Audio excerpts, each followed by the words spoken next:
Chegamos na reta final deste estudo do livro de Jó. Procuramos não ser enfadosos, esticar além daquilo que Deus permite, para que não seja cansativo. Então vamos entrar nessa reta final para falar sobre o discurso de Eliú, porque os argumentos de todos os outros acabaram. No capítulo 25, o último a falar verdade, ele vai usar somente 6 versículos curtinho. E depois você vai perceber que vai diminuindo. No capítulo 32, cessam os argumentos de todos eles e Eliú fica bravo. Ou seja, eles começaram falando demais, muito, e Jó retrucando. Chegou o momento em que eles estão falando pouquíssimo. Jó 25 é o último Bildade a falar.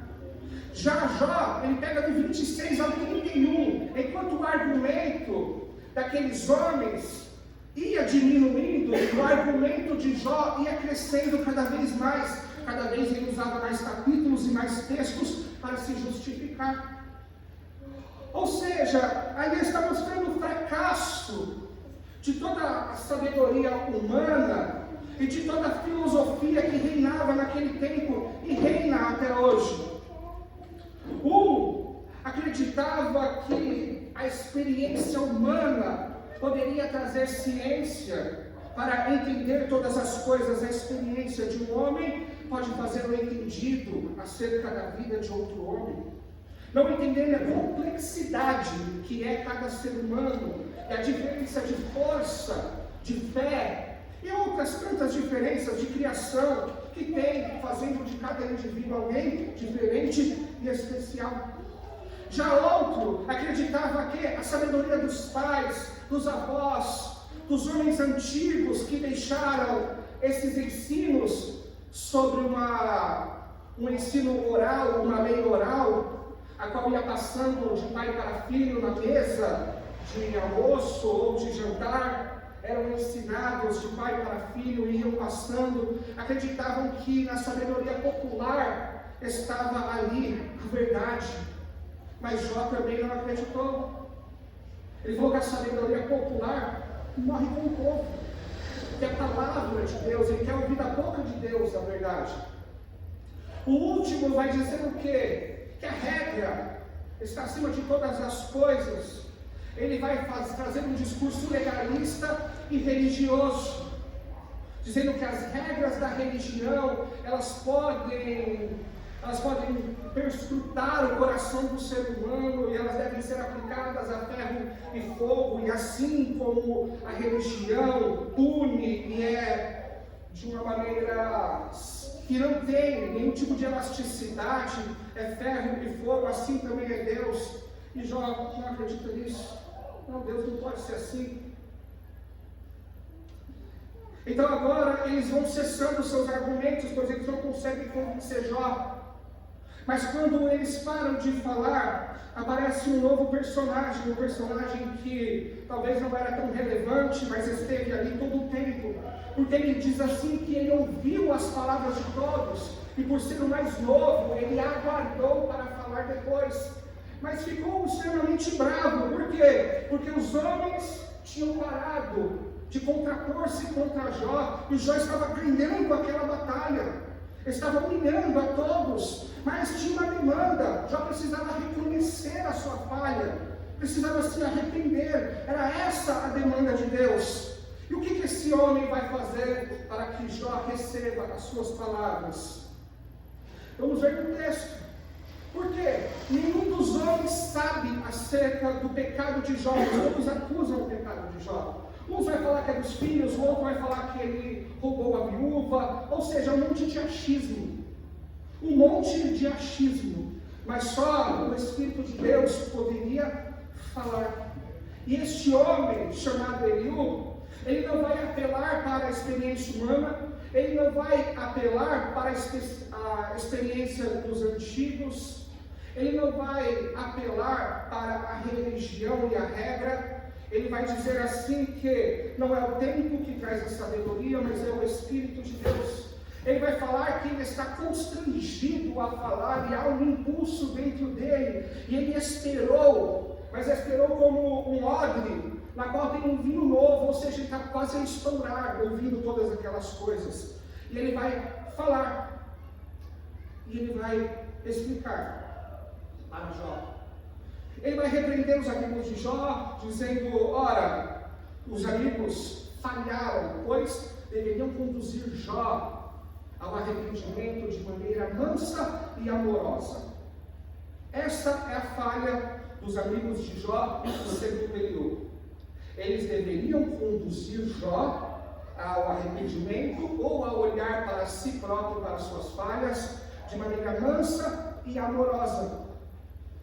E é verdade, porque a partir do momento que eles iam para cima de Jó, Jó endurecia ainda mais e fechava a guarda. Virou uma discussão, eles batiam, Jó devolvia. Se eles viessem de uma maneira carinhosa, mansa, para falar em amor com Jó, talvez Jó receberia as suas palavras. E ele vai dizer para Jó assim: olha, você tem até razão nos seus argumentos, porém, tudo que você fala de maneira desrespeitosa contra Deus. Não se esqueça, Ele é Deus e você é homem. Apesar de você ter razão em muitas coisas você falou de maneira horrível e pecou contra o Senhor, não respeitando a sua grandeza. Os seus argumentos estão certos, mas as suas palavras são duras. Você se esqueceu com quem você está falando. É isso. Muitas das vezes a gente acha que Deus é Pai, e Ele é. E acha que temos liberdade para falar todas as coisas com Deus porque são sinceras. Ele vai dizer: peraí, Ele é Deus e você é homem. Apesar das suas razões, vai de mansinho falar com Deus. Vamos ler então Jó capítulo 33, versículo 8 ao 12.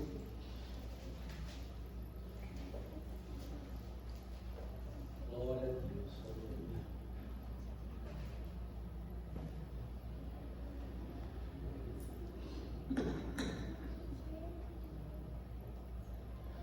Na verdade, falaste perante mim e eu ouvi o som das tuas palavras.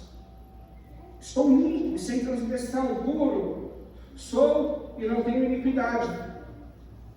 Eis que Deus procura pretextos contra mim e me considera como um inimigo. Põe no tronco os meus pés e observa todas as minhas veredas. Nisto não tens razão. Eu te respondo, porque Deus é maior do que o homem. Apenas para iniciar,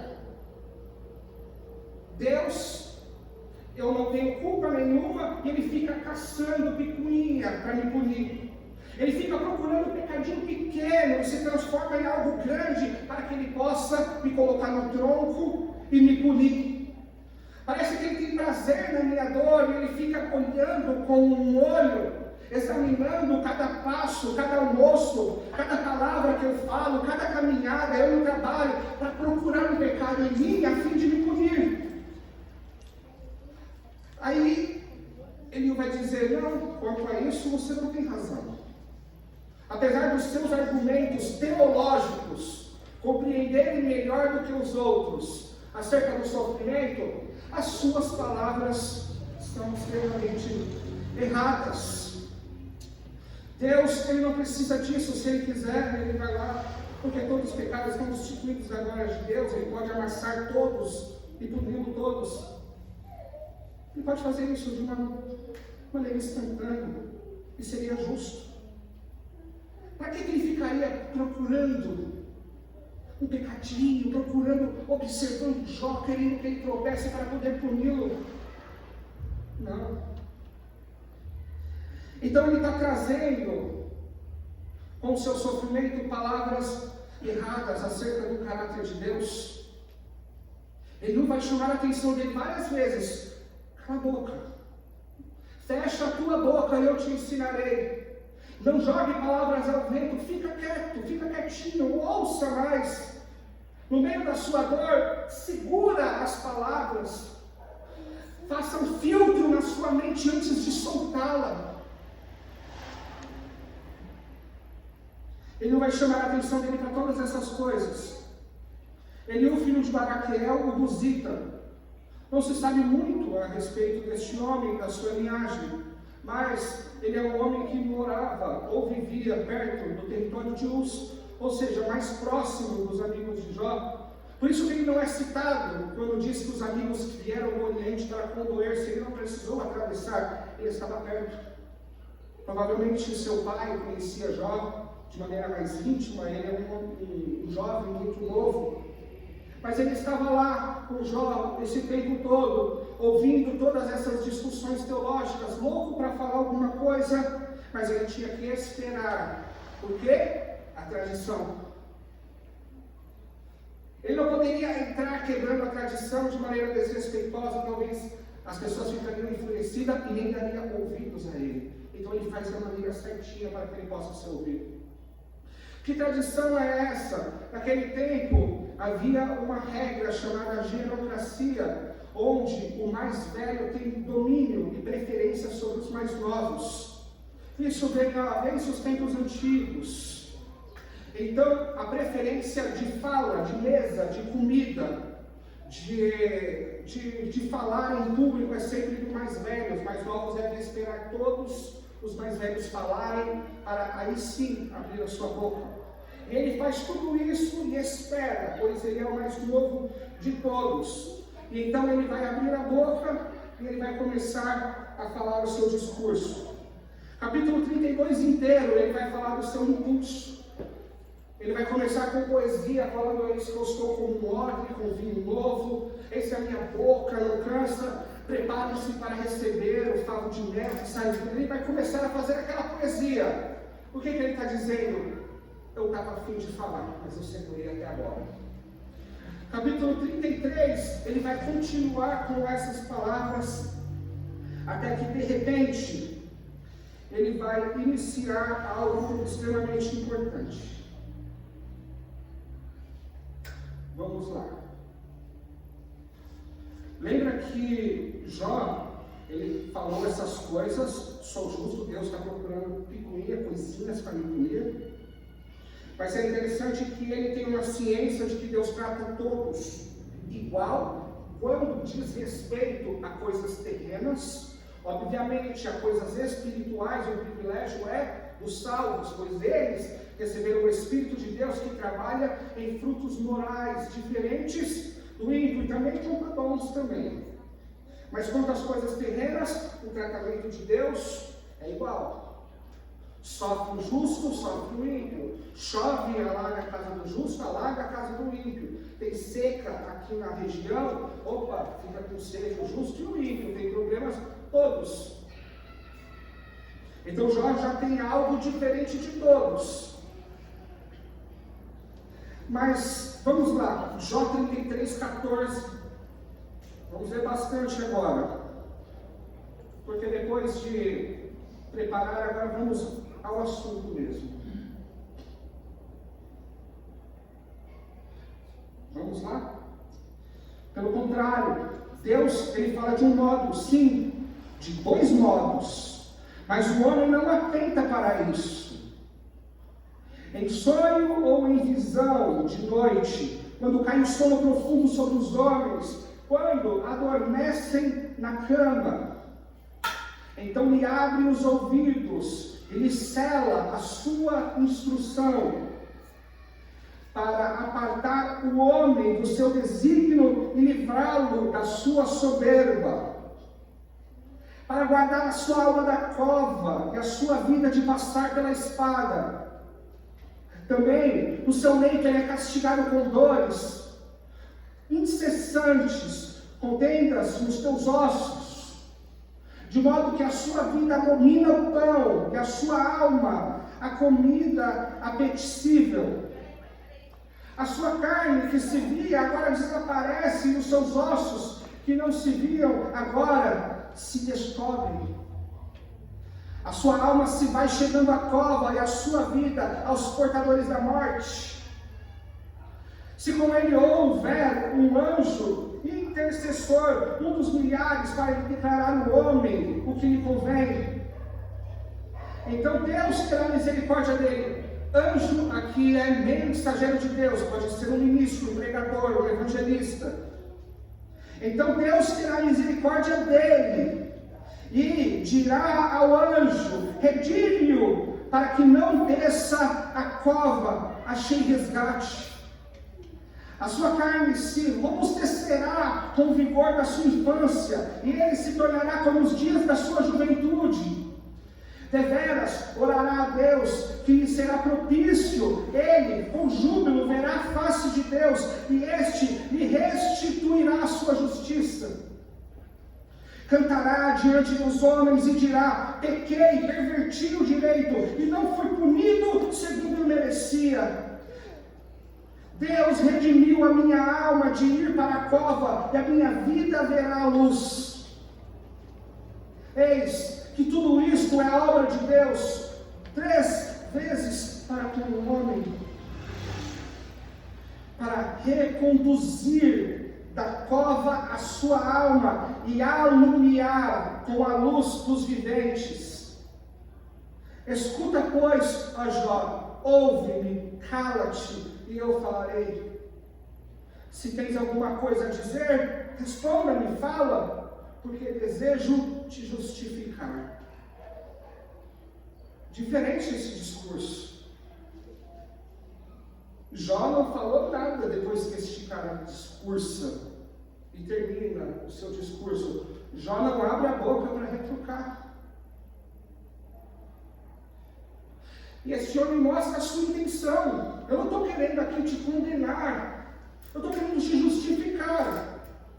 Eu estou aqui para ser um verdadeiro amigo, eu estou aqui como um companheiro, eu estou aqui para te ajudar.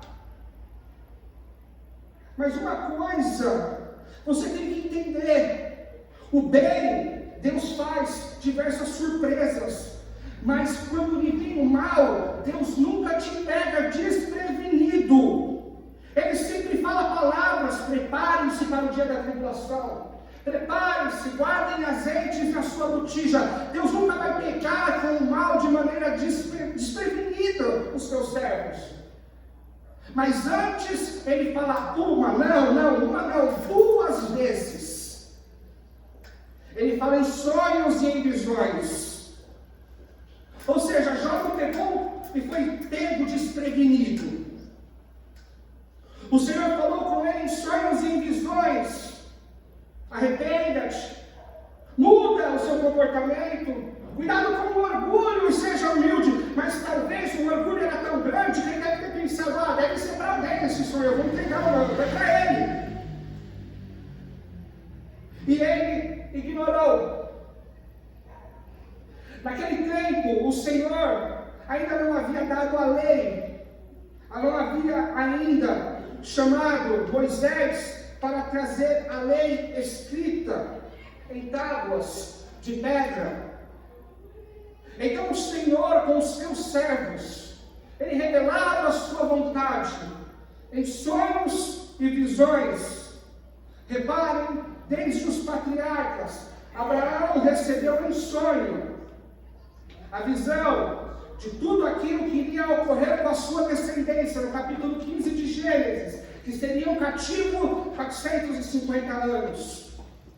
Repare também que Jacó recebeu uma visão quando ele dormiu sobre a pedra, e ele viu uma escada que descia do céu e anjos subindo e descendo aquela escada. Ou seja, o Senhor falava através de visões, sonhos. José sonha com o que iria acontecer acerca do futuro de seca e de bonança e de fartura.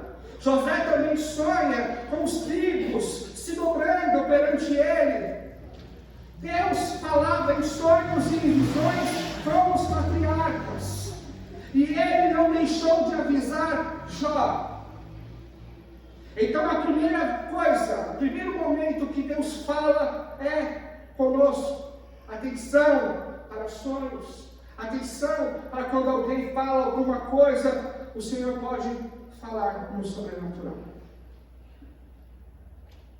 A segunda coisa também, ele vai dizer assim, e também, uma vez ele não fala, mas duas, ou sonho ou visão, aí depois ele vai falar, e também em sua cama é castigado com dores para fazer ouvir. Ou seja, a primeira vez que Deus fala a sua voz em sonhos, em visões, através da palavra de alguém, pois ele está dizendo aqui, olha, ele fala em sonhos e em visões, e depois ele nos faz ouvir, ou seja, mediante a boca, a voz, a palavra de alguém. Primeiro ele fala em sonhos e em visões, depois, através da voz e da palavra de alguém. Não atentando o homem para as suas palavras, então na sua cama é castigado com dores. Agora ele vai fazer um filtro de tudo que aconteceu com Jó. Ele vai falar que este homem sente dores intensas, os ossos aparecem, porque agora é só pele e osso, e as feridas mostram seus ossos. Ele vai falar que este homem não tem prazer nem na comida que é saborosa, Jó não conseguia comer.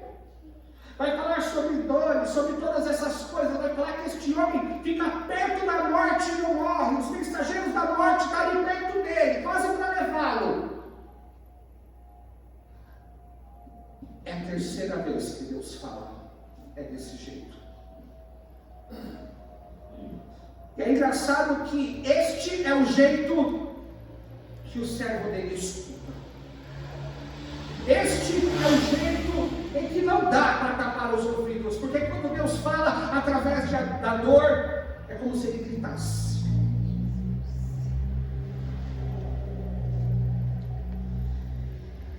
E como que ele vai... E por que Deus faz isso? Por que Deus faz isso? Ele fala, ele não ouve, então Deus fala com alguém, manda sonhos e visões, joga no leito para que ele possa ouvir. O que Deus quer? O texto falou, a fim de esconder o homem da soberba. Porque o homem que Deus abençoa, o homem que Deus engrandece, o homem que Deus dá dom, ministério, carro, casa, emprego, faculdade, o homem que Deus cuida e levanta, este homem corre um grande risco de ficar soberbo. E a soberba é uma afronta contra Deus, então Deus escolhe, ou eu destruo totalmente, ou eu falo com ele, se ele não ouvir, eu falo no leito, eu falo na cama, eu falo na dor. Porque o Senhor não vai abrir mão daqueles justos a qual o Senhor ama. Ainda que eles se levantem em soberba, o Senhor vai através do fogo destruir essa soberba deles. Porque aqueles a qual o Senhor chamou, a estes justificou, e os que justificou, a estes também glorificou. Ou seja, o Senhor não perde batalha, Ele não chama alguém e depois destrói, porque não conseguiu santificá-lo até o final, não. Quando um justo, um homem de Deus, alguém chamado por Deus, desvia o seu coração da humildade e se torna soberbo, Deus começa a falar. Ele sonha, não está nem aí, estava cansado demais, nem lembra do sonho. Aí vem a palavra aqui no púlpito, ele está pensando na sua grandeza, nem está ouvindo a voz de Deus. Aí Deus começa a falar de uma maneira que ele não pode recusar a ouvir. Leito, dor, agonia, cama, mensageiro da morte perto, ele fala, vou morrer, preciso me arrepender. Aí ele se arrepende. Porque sabe para onde vai. Porque conhece o Senhor, é um homem que tem intimidade com o Senhor. Para apartar, esconder o homem da soberba. E para livrá-lo da cova e da espada. Deus abençoa, Deus faz tudo. Ele se orgulha como se ele fosse o autor daquelas coisas. Não, eu fiz. Aí Deus se ira.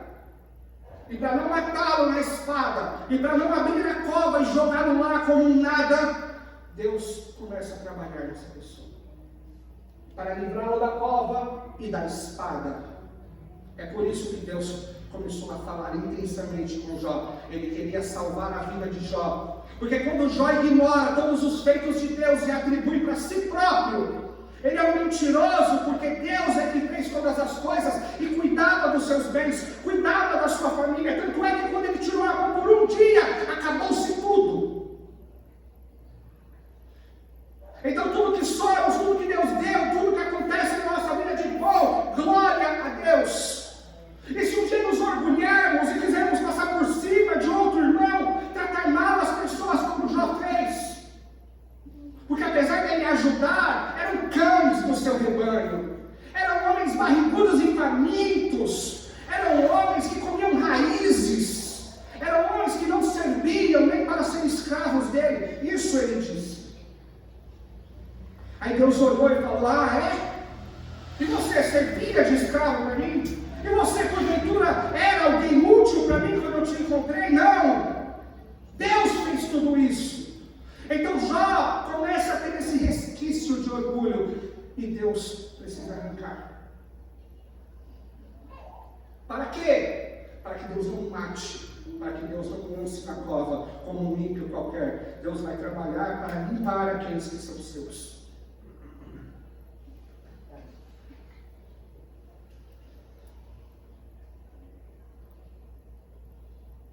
Jó, capítulo 36, do 6 ao 12. Eliú falando.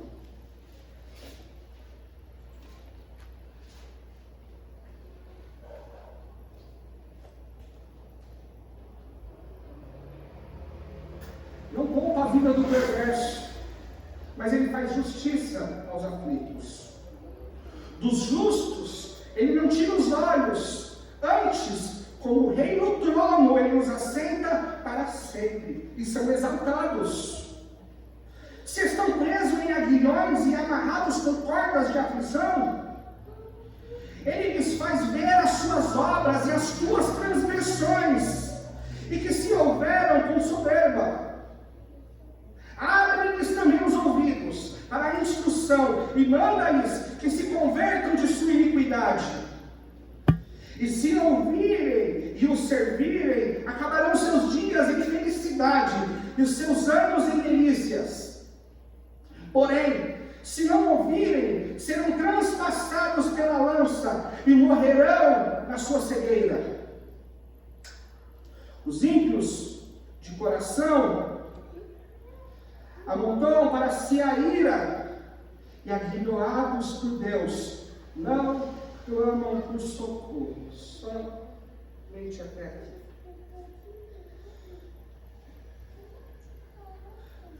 As palavras dele são diretas. As palavras deste homem são totalmente diretas.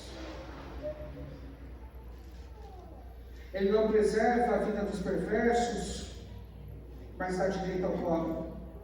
Ele não tira os olhos do justo, mas aceita eles como se fosse um trono, trata como príncipe, eles são exaltados.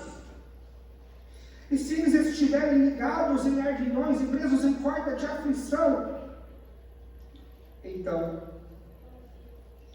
ele lhes mostra as suas obras e as suas transgressões, as quais excederam em soberba. Ou seja, sabe o justo? O justo. O justificado por Cristo. Os cristãos. Deus trata como príncipes.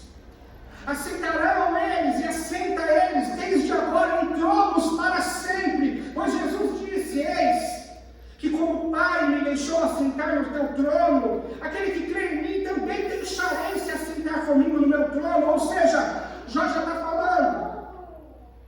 Eliú está falando, Deus trata como príncipes, não tira os olhos deles, mas Mas, se eles estiverem em meio a aflições, acorrentados em meio a dores e sofrimento, Deus lhe mostra as tuas transgressões que executaram em soberba.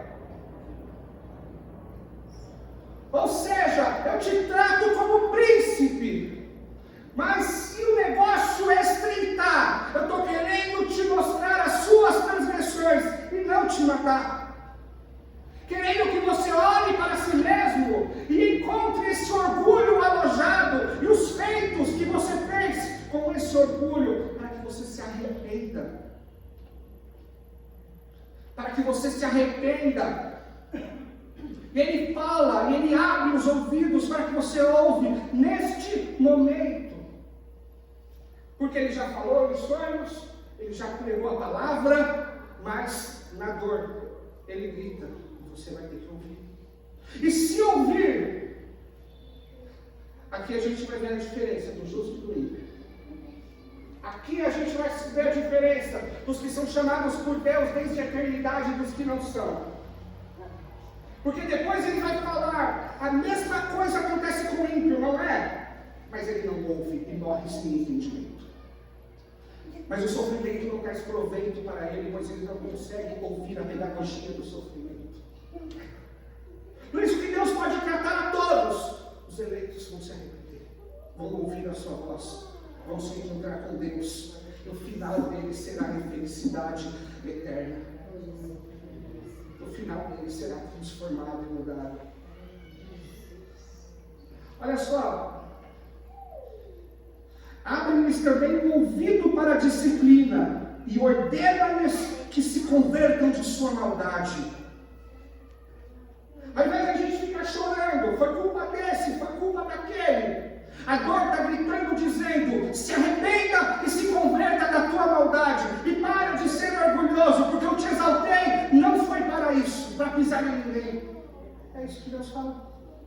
E a gente achando que a culpa é daquele, estou passando por isso, é injustiça. Aí como Jó no sofrimento fala besteira. Mas Deus está dizendo, se arrependa, para que eu feche a sepultura, quebre a espada e termine os seus dias muito bem, e você vai para a eternidade. Ou seja, agora ela não tem a intenção nos justos de puni-los, mas de discipliná-los. A dor no justo não tem o caráter de retribuição, mas de aperfeiçoamento. Ou seja, quando Deus bota o justo para sofrer, não é punição, é misericórdia e graça, para que ouça a voz dele, se arrependa do seu mal e termine os seus dias bem e permaneça no trono e na eternidade. A dor nos faz olhar para todo mundo, foi por causa dele e daquele, mas Deus está dizendo, é para você olhar para você mesmo, porque é esse fogo da provação que vai trazer a visão, coisas que você não olhava em você mesmo, que você achava que era bom, mas não é tudo isso que você pensa. E enquanto está tudo bem, você acha que é tudo isso. Acha que é o crentão, o pregadorzão. A aflição vem e você vê que é pó e a sua estrutura ainda é barro. E você se arrepende e clama por Deus e Ele te socorre, porque Ele está com o olho fitado no justo. Ele está com o olho fitado nos céus. Um autor chamado C.S. Lewis, ele diz assim, Deus sussurra aos nossos ouvidos em meio à alegria e prazer. Ele fala-nos mediante a nossa consciência, mas Ele clama em alta voz por intermédio da dor. Este é o megafone para despertar o homem surdo. Quando o mensageiro da morte está perto, e você sabe que tem coisa errada, você sabe que não perdoou alguém, e você sabe que não está totalmente de acordo com a vontade de Deus, não tem jeito, você chora e se arrepende, sabendo o caminho, onde é que você vai morar na eternidade, não tem jeito, porque é onde Deus grita, é onde Deus pega o megafone e diz assim, eu falei em sonho, em visão, eu chamei o menino,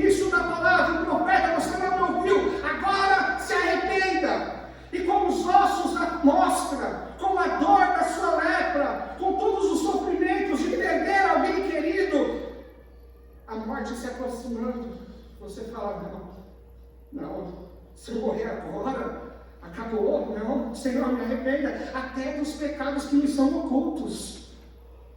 O terror da morte se aproxima, e sabendo que vai encontrar com um reto juiz. É o megafone, Heitor. Por isso que quem sofre muito, eu digo crente, ele vai ter uma vida piedosa, mansa e misericordiosa. O ímpio não. O sofrimento o endurece ainda mais, o faz ainda mais inimigo de Deus, você arma e culpa a Deus por todas as coisas. Então ele faz saber a obra deles e as suas transgressões, porquanto prevalecem nela. Ou seja, está o justo amarrado em agrilhões e sofrimentos. E ele clama por Deus. A aprovação na vida do justo é uma bênção, pois põe para fora as falhas que ele não pode ver em si mesmo.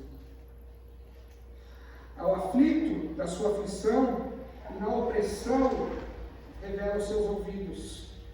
Jó 36:15.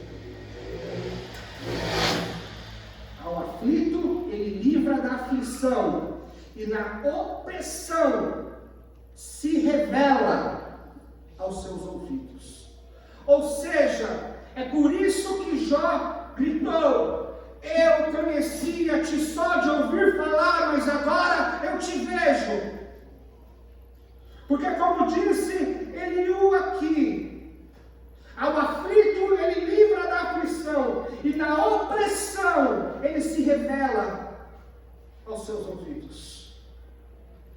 Ou seja, eu passo por uma dificuldade muito grande, o Espírito Santo está ali trabalhando, botando para fora as minhas falhas, colocando meus olhos nela para que eu veja, eu me arrependo e choro. Isso trará uma comunhão e um conhecimento, experiência com Deus, não mais teórico, mas uma experiência de resgate da morte, de resgate do pecado, de resgate. Ou seja, no sofrimento e na dor, o justo conhece melhor a Deus. Conhece melhor a Deus. Eu conhecia de ouvir falar, agora te vejo. O sofrimento trouxe essa experiência e essa compreensão acerca de Deus para Jó. Jó 36:16, nós lemos. Assim também, o 16 não lemos não. Vamos lá então. Jó 36:16. Assim também procura tirar-te das tuas faltas, da angústia, para um lugar espaçoso em que não há apelo.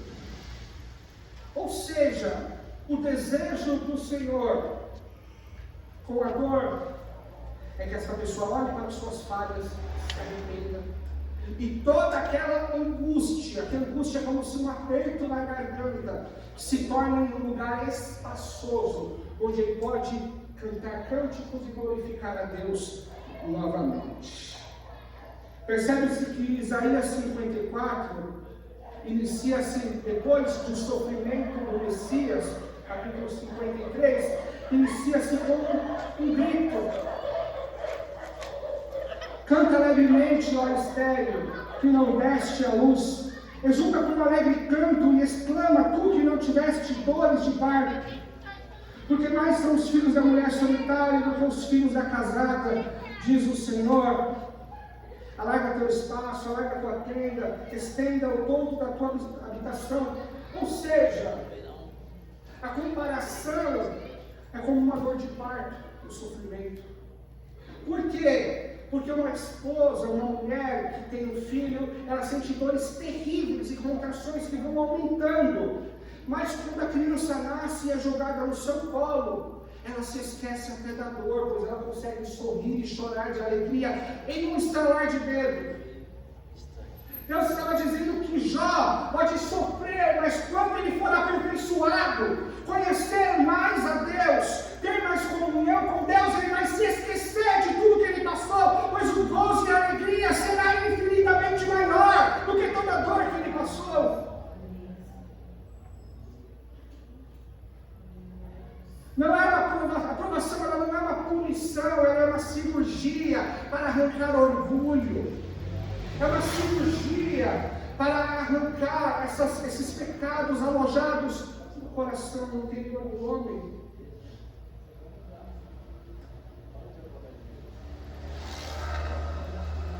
Ele livra da aflição. Ele deseja que ele se arrependa e viva. Permaneça os fins dos seus dias bem. Ele quer transformar o choro e a agonia em cântico novo. Jó 36, 13. O sofrimento do ímpio. Os ímpios de coração amontoam-se para si ira, e aguilhoados por Deus, não clamam por socorro. Morrem no pecado sem pedir misericórdia, sem pedir socorro, sem se arrepender no final. Observe o que Lucas diz, é o discurso de Jesus, onde Lucas está notando. Jesus ele está carregando a cruz, ele está passando pela Via Crucis, onde ele vai ser humilhado, já com coisas, cospe e bate nele, ele está carregando a cruz por aquele caminho. E mulheres cristãs, a qual criam nele, batem no peito, em sinal de humilhação. Ele vai dizer para elas: por que choras por mim? Por que se desespera, se humilha por minha causa? Vocês deveriam chorar pelos vossos filhos e filhas.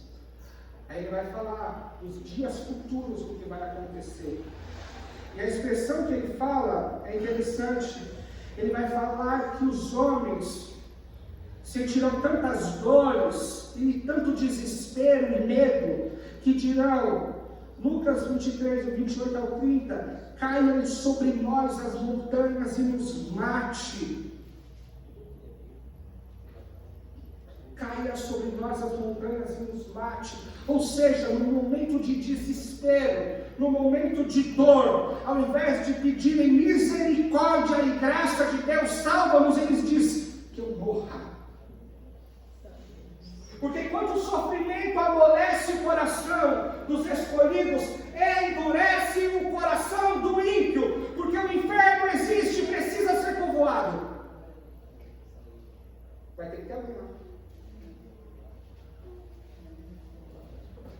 Então eles não se arrependem no meio do sofrimento, eles não clamam por socorro, eles preferem morrer, eles falam: cai montanha sobre nós e nos esconda do poder. Mas e no justo? Jó 36, 15 e 16. Ele livra o pobre da aflição e abre os seus ouvidos no meio da opressão. Ainda assim, ele teria te removido do lugar estreito para um lugar amplo, onde não há aperto, e o que se colocaria na tua mesa estaria cheio de gordura e prazer. O ímpio não se arrepende, não quer Deus, nem no leito, nem no sofrimento, nem na dor. O justo, ele se arrepende. E ao invés de morrer, ele vive.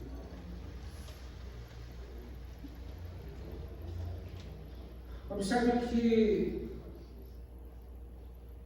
algo que é inimaginável, Eliú está dizendo para Jó. Ele está dizendo para Jó: Jó, o justo peca. Porque você está no sofrimento e Deus está tentando te purificar. Ele está mostrando para você as palavras duras e blasfêmias que falou contra Deus, dizendo que ele não é justo, que ele usa balança falsa para te condenar quando ele te julga, dizendo que ele arma e fica armando ciladas para você cair e ele te punir, dizendo que você caça picuinha para poder justificar a mão pesada sobre você. Não, Jó, ele está te mostrando a tua falha para que você se arrependa e viva. Ele está mostrando para Jó a falha dele, para que ele se arrependa e viva. E isso não muda o fato de que Deus disse que ele é justo, reto, temente a Deus. Não diz perfeito, não diz santo. Ou seja, uma revelação que seria dita por Paulo lá na frente, dizendo: o justo peca. Onde ele pode chamar os eleitos, salvos por Cristo, de justos nas suas epístolas e nas suas cartas, sem ignorar os pecados deles. Mas como isso? Dá tempo sobre justificação, sem aprofundar muito. Nós somos pecadores no nosso andar, pois o pecado está alojado no nosso corpo mortal. Mas o que acontece? Jesus Cristo, Ele tomou sobre si os nossos pecados e nos salvou. Então, do que nós estamos falando?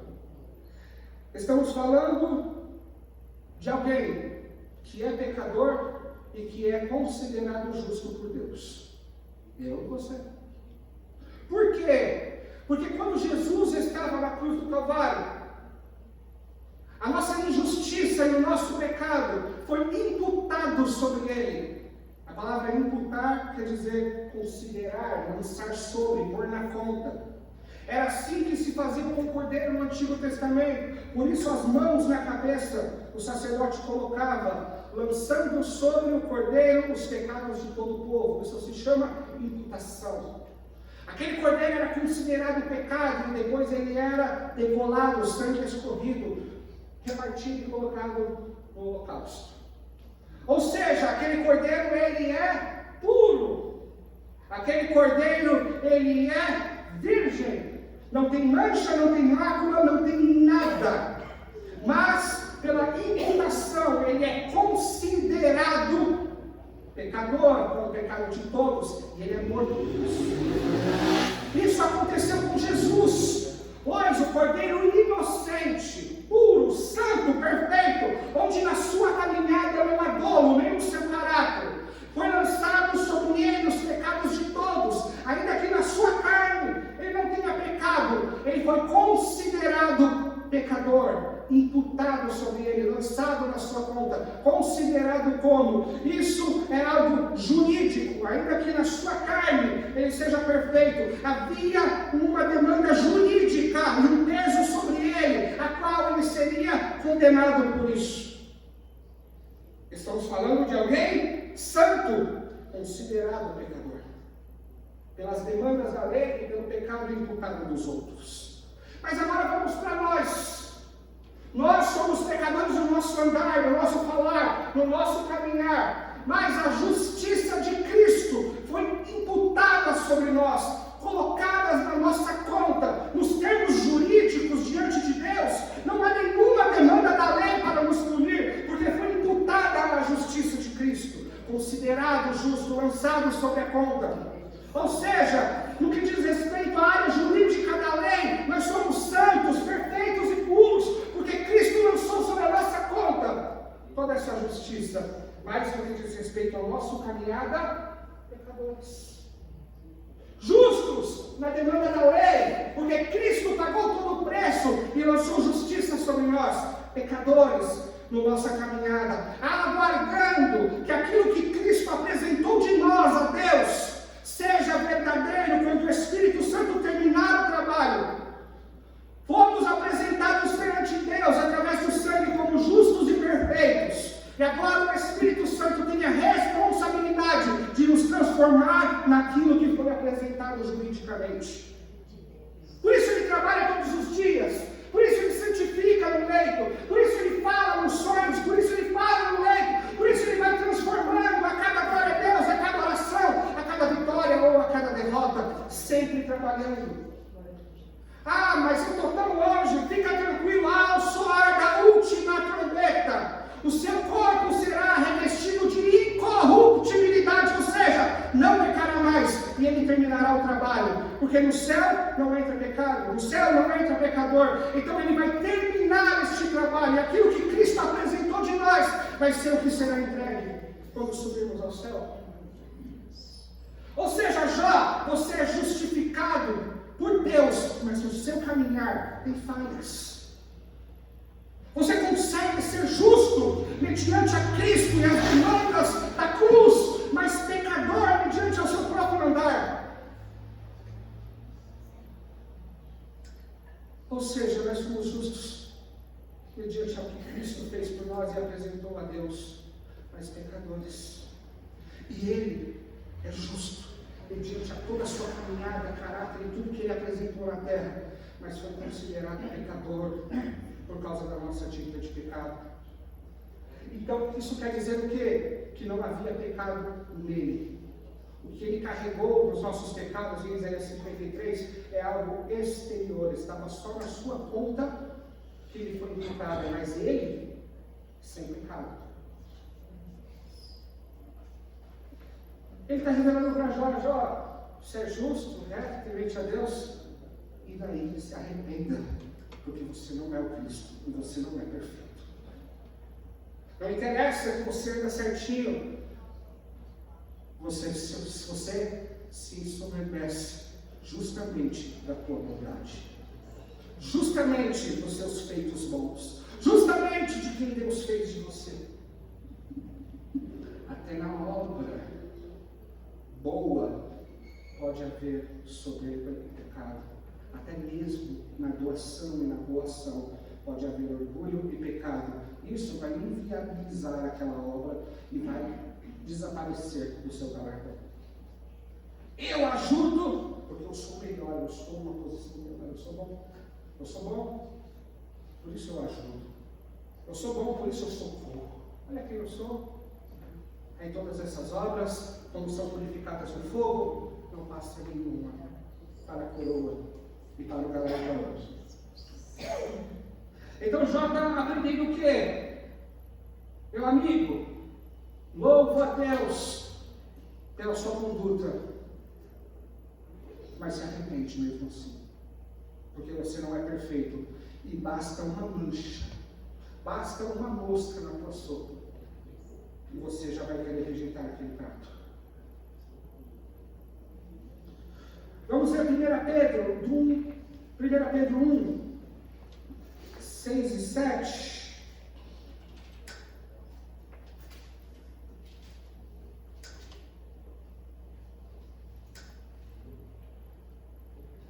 Nisso exultais, embora no presente, por um breve tempo, se necessário, sejais contristados por várias provações, para que, uma vez confirmado o valor da vossa fé, muito mais preciosa do que o ouro perecível, mesmo apurado por fogo, redunde em louvor, glória, honra, na revelação de Cristo Jesus.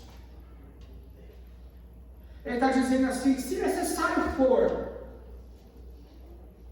se eu quiser exibir uma pedra preciosa que é a sua fé, forjada no fogo e contristada várias vezes, se eu quiser exibir ao mundo uma fé preciosa e ser exemplo para muitos sofredores, Deus está dizendo: eu vou te entristecer várias e várias vezes, pois a sua tristeza terrena é menor do que a vida eterna de alguém que possa se converter ao te olhar. Eu te uso, te faço doer, te faço sofrer, e no meio do fogo eu aperfeiçoo a tua fé como uma pedra preciosa para louvor e exibição. Aí exibir e falar: olha aqui, ó, aquela mulher lá, não blasfemou. Não, sofreu tudo isso e não fez o que você está fazendo. Passou pelas mesmas coisas.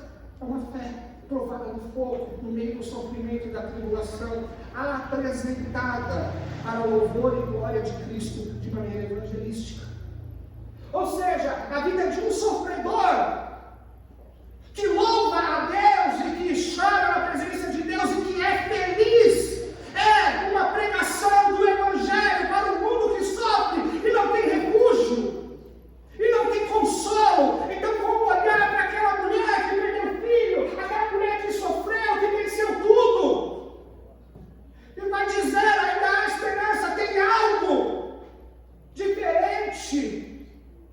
Existe uma paz que excede o entendimento. Existe alguma coisa ali. É a exibição do ouro puro, da fé provada no fogo.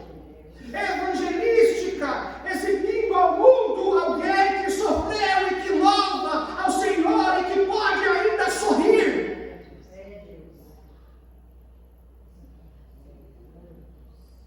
E Jó vai ser isso. Quem olhar para Jó e perdeu alguém querido, vai vê-lo, que ainda há esperança, e que ainda Deus pode mudar as coisas e transformar aquele luto em um grito de alegria. Vamos olhar para Jó e dizer: meu, como você suportou? E Jó vai dizer: o segredo foi Deus. Foi Deus. Eu quero esse Deus. Então é evangelístico. O sorriso do sofredor é evangelístico.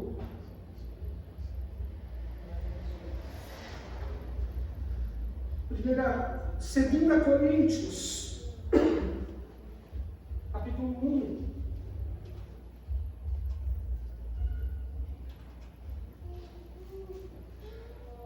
Oito e 9.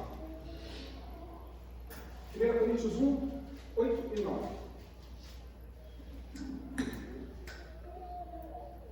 Às vezes a gente pensa assim: vamos engessar Deus. Teologia sistemática. Primeiro Deus salva, depois ele faz isso, depois ele justifica pela fé, e depois a gente coloca ele engessado. Aí quando ele muda, a gente fala: meu, não conheço mais.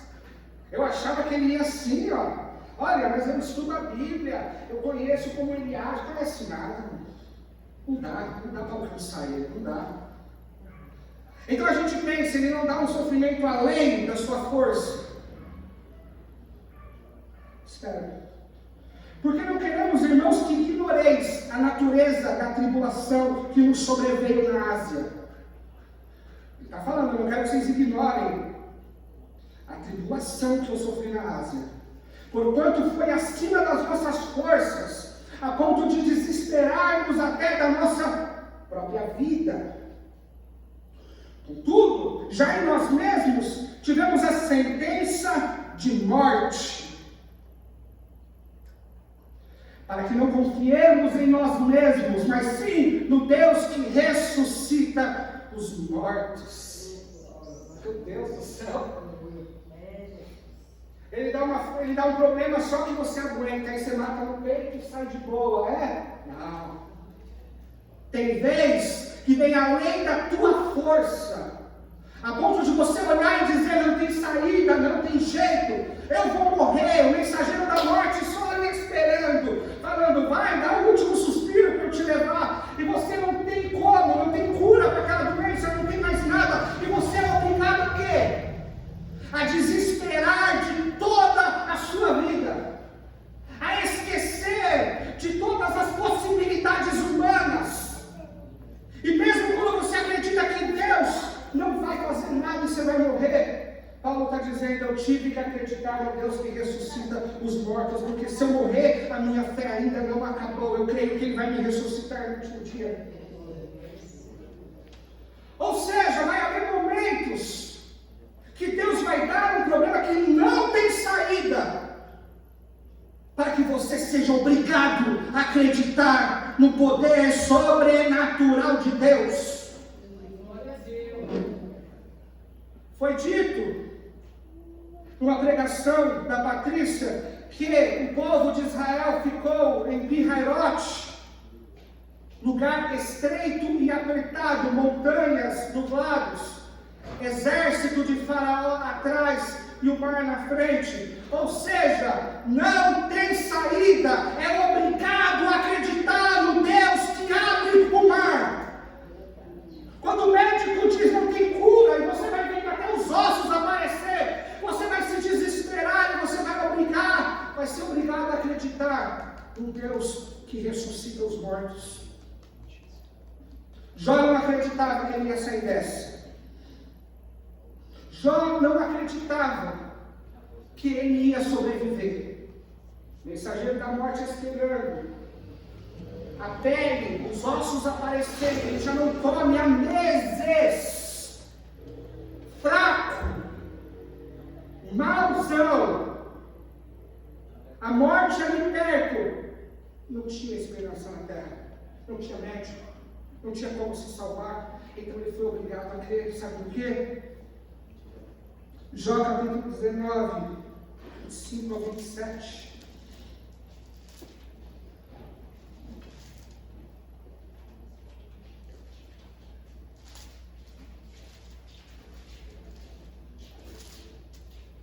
Jó 19, 25 ao 27. Porque eu sei que o meu Redentor vive e por fim se levantará sobre a terra.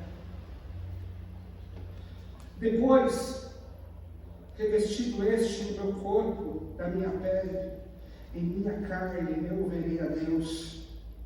Vê-lo-ei por mim mesmo, os meus olhos o verão e não outro. De saudade me desfalece o coração dentro de mim. É uma despedida, eu vou morrer.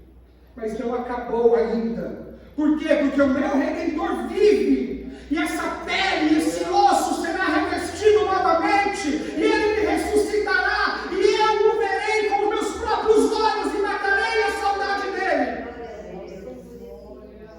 Ou seja, pode desesperar todas as coisas e não ter esperança. E mesmo se eu morrer, ainda tem esperança. Pois o Deus que ressuscita os mortos, a sua esperança não pode ser roubada, nem mesmo pela morte, nem pela doença, nem pelo abandono, por nada nessa terra. A sua esperança é eterna e imortal. É Deus.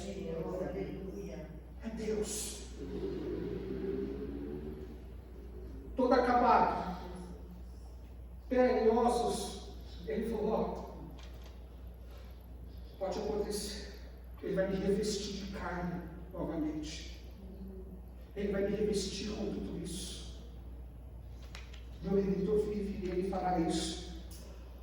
E não será outro olho que vai me contar, não. Esses olhos serão restituídos e eu verei a Deus. Meu coração clama por saudade e eu o verei. Ou seja, momentos que serão desesperadores. E que a morte vai estar do lado, dizendo: vai demorar muito, preciso te levar.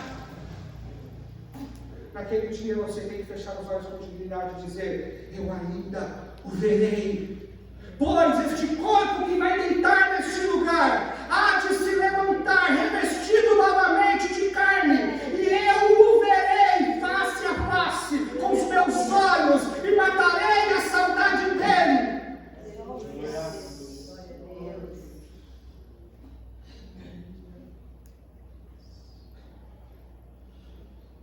O problema maior que a sua força é quando toda a sua força se for, o seu vigor, e todo o seu orgulho e toda a vaidade virar apenas adubo da terra.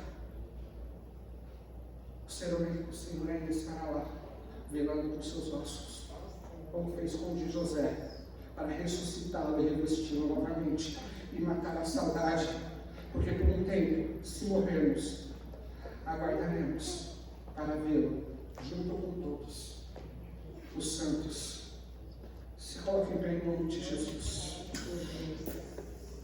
Ah, Deus. Você está sofrendo? Para de reclamar um pouco e abre os seus ouvidos. Deus vai falar com você. Ele fala por palavra, ele fala por visões, ele fala do sofrimento também. Para tratar o homem da soberba, para escondê-lo da soberba, para livrar o seu corpo da cova e da espada, para que ele termine os seus dias em gozo e bem, para que o Senhor restitua a tua justiça, ou seja, me arrependo, Senhor, me perdoa. E Ele te olha como justo novamente e apaga as tuas transgressões. Pois assim como dista o Oriente do Ocidente, assim o Senhor afasta de nós as nossas transgressões. Então Ele te faz ver a sua falha e o seu orgulho, e você olha e se arrepende, e Ele te faz justo novamente, Ele renova a tua justiça. Ele te olha como se você não tivesse feito nada. Jó jamais viu Deus desse jeito. E agora Jó, ele vai poder testemunhar: Deus é justo, mas Ele é misericordioso também, pois eu pequei. Você viu o texto que nós lemos? Eu pequei e Ele me livrou da sepultura. Eu falhei. Pessoas, ainda há esperança. Pecadores, ainda há uma saída. Eu pequei e Ele não atribuiu a mim a sua mão pesada, mas antes me perdoou. Isso nunca era imaginado no Antigo Testamento, porque Deus é justo, mas agora Ele vai manifestar um atributo chamado misericórdia, bondade, graça. Onde Jó foi experimentado para que pudesse vê-lo como ninguém ainda tinha visto, para que pudesse falhar, se arrepender e continuar andando e não ser destruído por uma justiça cega, por uma justiça que só olha o pecador para destruí-lo. Não, ele é alguém amado, e é quando ele falha, Deus o põe no leito, Deus fala com ele, Deus corrige os seus filhos, porque qual pai que não corrige o seu filho? Deus corrige os seus filhos.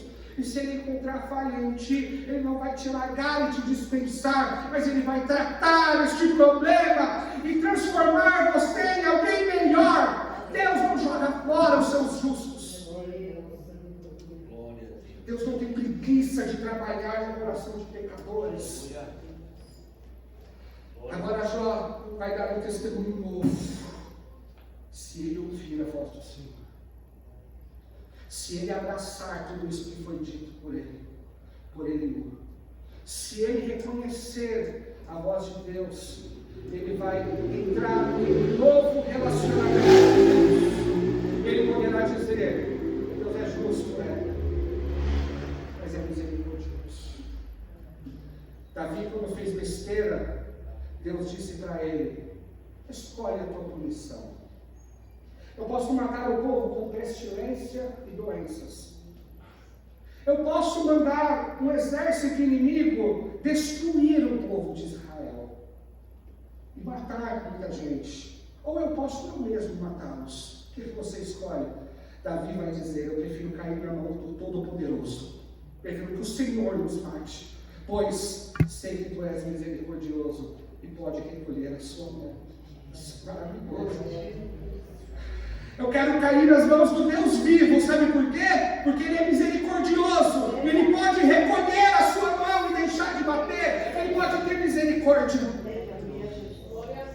Não há pecado que Ele não possa perdoar, Ele pode ter misericórdia. Creia. Vamos orar ao Senhor. Senhor Deus, Pai, a esperança do pecador, pois o Senhor é misericordioso e gracioso. Se a religião encontrasse a graça, largaria a religião e ficaria com o Senhor.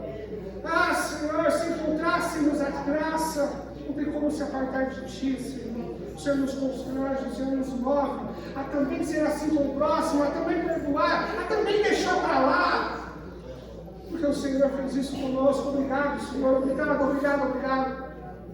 Tu se revelaste a Jó como alguém misericordioso, coisa que ele nunca nem tinha ouvido, nem imaginado. Um Deus tão grande, distante, tão poderoso, um ser humano velho, e Deus tem misericórdia, é só pisar, Ele não faz, Ele cuida de um vermezinho, opera nele, retirando o seu orgulho com cuidado.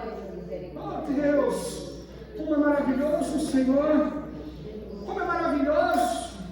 Nós conhecemos que ouvi falar através das pregações de outro, mas agora eu vejo que eu estou na sua mesa de cirurgia, o Senhor está trabalhando em mim, e não somente por mim, e não somente através de mim, porque Deus trabalha por nós, sim. Ele abre portas, Ele faz milagre, Ele trabalha através de nós, Ele te usa como instrumento desses milagres.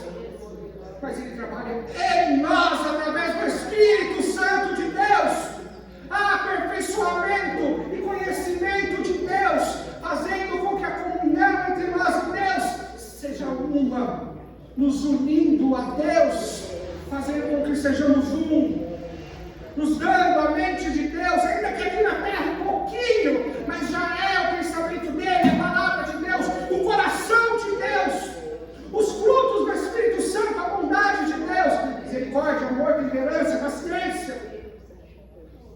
Muito obrigado, Senhor. Eu te conhecia dos livros, mas o Senhor me pôs para sofrer, e eu te conheço um pouco melhor por isso.